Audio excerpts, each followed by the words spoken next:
Azanwe gogbe. Jiji nuji uton. Teofilu, ndo nu eje do mi mele franse do wewe. Ndo ye franse do wewe bonu ado tunu gbo e do nu e plon we le me.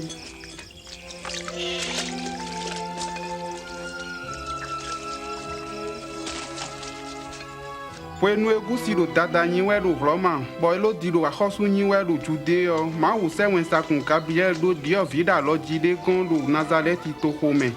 Do Galilei kun gbanji yeno yo dio vida lo di yo do Mali.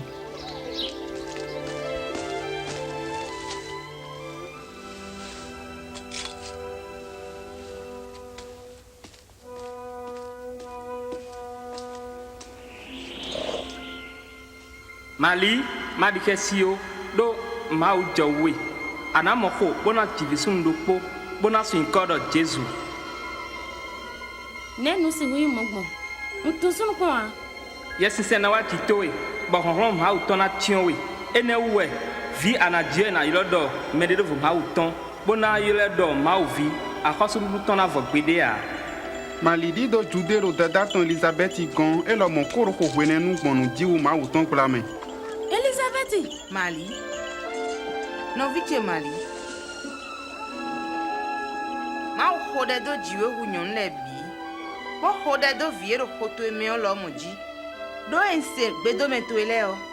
E vivin viero hoche meo wo e dan wo. li do chedo susupanu akluno we.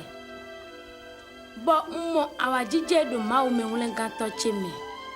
Besin dion gbetele binanu yiramindo nunyonano.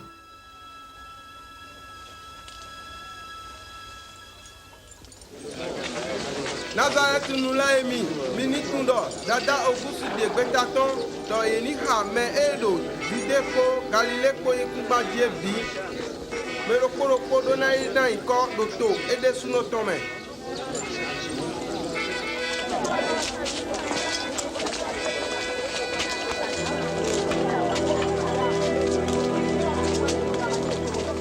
Mali Bethlehem do jude ikun gbanji, e podo asu kontanton Joseph ukpo, pona ina nko.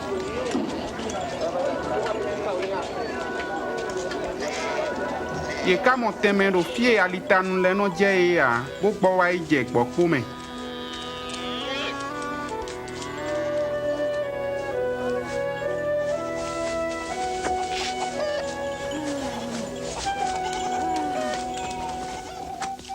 Lengbo yin to de le ka do be ne onji, bodo zan chowe do lengbo e ton le kon do be ran me. Wen sagun ma u ton do po ton do ye ji bo susu akru non ton sin we ziza ron do ye ji.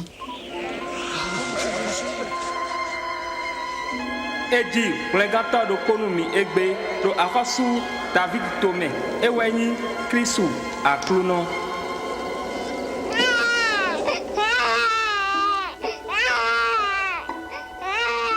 Lengba yin to le blen do boy pon vio, boy da mi mlo do no me kan le no dun di o me. Ye de wa me nu konton e jira wen da gbe do hodo me wlen gan to e dio vira lo ji o.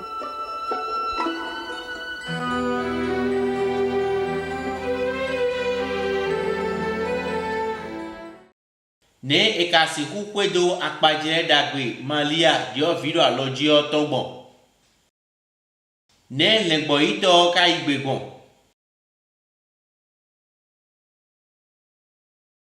Ne nyeno igbegbon wenwe nse ma osigbe.